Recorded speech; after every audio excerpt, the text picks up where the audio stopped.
இன்றைக்கு பொது காலத்தின் 12ஆம் வாரம் ஜூன் மாதம் 28ஆம் தேதி வெள்ளிக்கிழமை.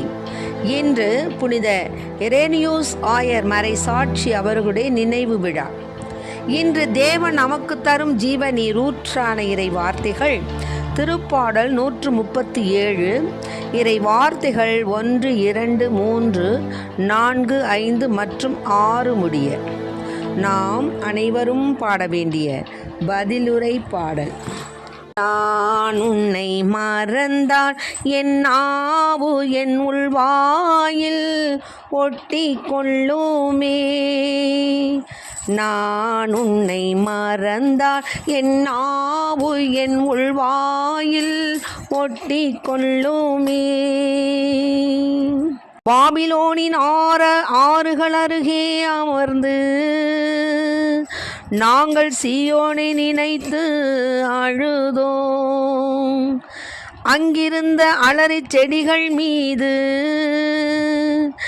எங்கள் யாழ்களை மாட்டி வைத்தோம். நான் உன்னை மறந்தால் என் நாவு என் உள்வாயில் ஒட்டி கொள்ளுமே. ஏனெனில் அங்கு எங்களை சிறையாக்கினோ, எங்களை பாடும்படி கேட்டன, எங்களை கடத்தி சென்றோ, எங்களை மகிழ்ச்சிப்பாய் இசைக்குமாறு கேட்டன. நான் உன்னை மறந்தால் என் நாவு என் உள்வாயில் ஒட்டி கொள்ளுமே. சீயோனின் பாடல்களை எங்களுக்கு பாடி காட்டுங்கள் என்றன. ஆண்டவருக்கு உரித்தாக்கும் பாடலை அந்நிய நாட்டில் எங்கனம் பாடுவோம். நான் உன்னை மறந்தால் என் நாவு என் உள்வாயில் ஒட்டி கொள்ளுமே. எருசலேமே, நான் உன்னை மறந்தால் என் வழக்கை சூம்பி போவதாக. உன்னை நான் நினையாவிடில் எனது மகிழ்ச்சியின் மகுடமாக நான் எருசலேமை கருதாவிடில் என் மேல் வாயோடு ஒட்டி கொள்வதாக. நான் உன்னை மறந்தால் என் நாவு என் வாயில் ஒட்டி கொள்ளுமே. நான் உன்னை மறந்தால் என் நாவு என் வாயில் ஒட்டி கொள்ளுமே. இன்றைக்கு நம் தேவன் தரும் ஜீவ நீரூற்றான இறை வார்த்தைகளை கேட்டோம். இறைவன் நமக்கு செய்த சகல நன்மைகளை நாம் மறந்து அவருக்கு நன்றி புகழ்பாக்கள் எழுப்பாவிடில் நம் நாவானது மேல் வாயோடு உள்வாயோடு ஒட்டி கொள்ளும். அதை தான் இங்கே சொல்கிறாரு. நாடு கடத்தப்பட்டோர் புலம்பல், அதன் வழியாகத்தான் இந்த 137. பாபிலோனின் ஆறுகள் அருகே அமர்ந்து நாங்கள் சீயோனை நினைத்து அழுதோம். அங்கிருந்த அலறி செடிகள் மீது எங்கள் வாள்களை மீட்டு வைத்தோம். ஏனெனில் அங்கு எங்களை சிறையாக்கினோர் எங்களை பாடும்படி கேட்டனர், எங்களை கடத்தி சென்றோர் எங்களை மகிழ்ச்சிப்பாய் இசைக்குமாறு கேட்டனர். சீயோனின் பாடல்களை எங்களுக்கு பாடி காட்டுங்கள் என்றனர். சாதாரணமாக நம்ம துயரம் மிகுந்து இருக்கும் பொழுது நம்மளை எதிரிகளோ மற்றவர்களோ நமக்கு தீமை செய்பவர்களோ நம்மை பாடுங்கள் பாடுங்கள் பாடுங்கள் என்று சொன்னால் நம் மனது மகிழ்ச்சியாக பாட முடியுமா? அதை சிந்திக்கணும். அது மாதிரி தான் அந்த பாபிலோனில் அவர்கள் நாடு கடத்தப்ப அவங்க அவ்வளோ மனசு கவலைப்பட்டு இருந்தாங்க. அப்போ பாடுங்க பாடுங்க பாடுங்க அப்படின்னா ஆண்டவருக்கு உரித்தாக்கும் பாடல்களை அந்நிய நாட்டில் நாங்கள் எப்படி பாடுறது? ஆனால் எருசலேமே, நான் உன்னை மறந்தால் என் கை சூம்பி போவதாக அப்படின்னு சொல்கிறாங்க. எனது மகிழ்ச்சியின் மகுடமாக நான் எருசலேமை கருதாவிடில் என் மேல்வாயோடு ஒட்டி கொள்ளணும். ஏன்னா ஏதோமின் புதல்வருக்கு எதிராக எருசலேம் வீழ்ந்த நாளை நினைச்சுக்கிட்டோம். அதை இடியுங்கள், அடியோடு இடித்து தள்ளுங்கள் என்று அவர்கள் எவ்வாறெல்லாம் சொன்னார்கள். பாழாக்கும் நகர் பாபிலோனே, நீ எங்களுக்கு செய்தவற்றை உனக்கே திருப்பி செய்வோர் பேறு பெற்றோர் அப்படின்னு நினைத்து கொண்டு அவர்கள் தங்களுடைய நிலைமையை, தங்களுடைய அந்த ஒன்றுமில்லா திக்கற்ற ஒரு நிலையை நினைத்து அவர்கள் புலம்பி அழுதார்கள். அதே சமயம் தேவனுக்கு நாம் நன்றி புகழ்பாக்கள் பாடும் பொழுது நம் நாவானது நன்றி செலுத்தணும். அதாவது என்றும் உள்ளது அவரது பேரன்புக்கு ஏற்ப நாம் ஆண்டவருக்கு நன்றி செலுத்தணும். நாடு கடத்தப்பட்டோர் புலம்பல்ல அவங்களால பாட முடியலன்றாங்க. அப்படி தான் பலர் பேருக்கு பல நிலைகளில் அவரவர்கள் வாழ்க்கையில் பல துன்பங்கள் நேரிடுது, துயரங்கள் நேரிடுது.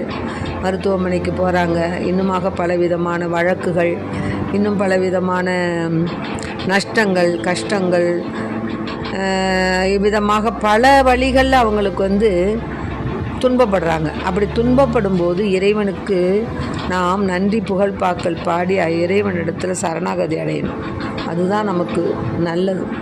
மனிதர்களிடம் புலம்புவதை விட மனிதரால் முடியாதது தேவனால் முடியும் என்ற அந்த நம்பிக்கையுள்ள விசுவாசத்தோடு நாம் தேவனை அணுகணும். அப்படி அணுகும் பொழுது நம்முடைய குறைகள் எல்லாம் நீக்கப்படும், துன்பங்கள் எல்லாம் போக்கப்படும். அதுக்கு தான் ஆண்டவர் பல வழிகளில் நமக்கு பல உதாரணங்களை சொல்கிறார். இப்படியாக தேவனுடைய காரியத்தை நம்ம நல்லபடியாக செய்யணும். நீதி தலைவர்களில் 6வது 23வது வசனம் என்ன தெரியுமா? உனக்கு நலமே ஆகுக, அஞ்சாதே, நீ சாக மாட்டாய் அப்படின்னு நீதி தலைவர்கள் 6:23வது வசனம் கூறுது. உனக்கு நலமே ஆகுக, அஞ்சாதே, நீ சாக மாட்டாய். அதே மாதிரி திருப்பாடல் 121 7வது வார்த்தை, ஆண்டவர் உன்னை எல்லா தீமையினின்றும் பாதுகாப்பார். நீங்கள் எதை செய்தாலும் ஆண்டவரை மனதில் வைத்து செய். ஆமென். ஆக நம்ம மனதில் ஆண்டவரை வைத்து செய்யும் பொழுது ஆண்டவர் நம்ம எல்லா தீமைகளினின்றும் நம்மை பாதுகாப்பார். மேலுமாக 2 அரசர்கள் நூலில் 20வது 5வது வார்த்தை, உன் மன்றாட்டை கேட்டேன், உன் கண்ணீரையும் கண்டேன், இதோ உன்னை குணப்படுத்துவேன். ஆமென். ஆக நம்முடைய மன்றாட்டுகளுக்கு செவி சாய்க்கக்கூடிய தேவன் தான் நம் தேவன். நம்மை தண்டிப்பவர் அல்ல, நம்மை தண்டித்தாலும் குணமாக்குபவர் நம் தேவன். ஆகவே அன்பு பிள்ளைகளே, நம்முடைய வாழ்க்கையில் எவ்வளவோ இடர்பாடுகள் வரலாம், நோய்கள் வரலாம், துன்பங்கள் வரலாம், துயரங்கள் வரலாம், நம்மை அவமானப்படுத்தக்கூடிய நேரங்கள் வரலாம், நம்மை தாழ்த்தக்கூடிய நம்மை எல்லாவற்றிலும் நாம் ஒரு இழிவு நிலைக்கு நம்ம ஆளாகலாம். எந்த நிலை ஏற்பட்டாலும் தேவனை நாம் நினைத்து கண்ணீரோடு மன்றாடும் பொழுது 2 அரசர்கள் நூலில் சொல்லப்பட்டது போல 20வது 5வது வார்த்தை, உன் மன்றாட்டை கேட்டேன், உன் கண்ணீரையும் கண்டேன், இதோ உன்னை குணப்படுத்துவேன். ஆமென்.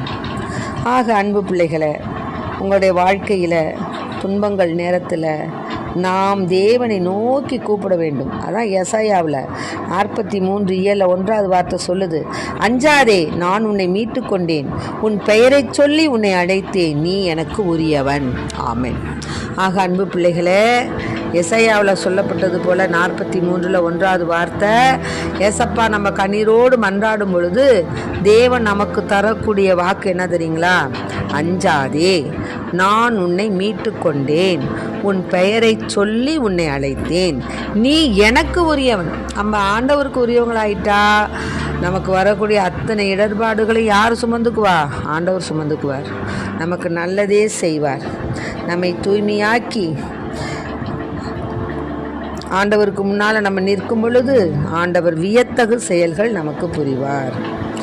ஆகவே ஆண்டவரின் நம்பிக்கை கொள்வோரை அவரது பேரன்பு சூழ்ந்து நிற்கும் என்று திருப்பாடல் 32:10வது வார்த்தை சொல்லப்பட்டது போல ஆண்டவரின் நம்பிக்கை கொண்டு அவரது பேரன்பு நம்மை சூழ்ந்து நிற்க ஆண்டவரிடம் மன்றாடுவோம். ஆமேன். இயேசுவுக்கு புகழ், இயேசுவுக்கு நன்றி. இயேசுவின் இரத்தம் எங்கள் ஜெயம். அறியே வாழ்.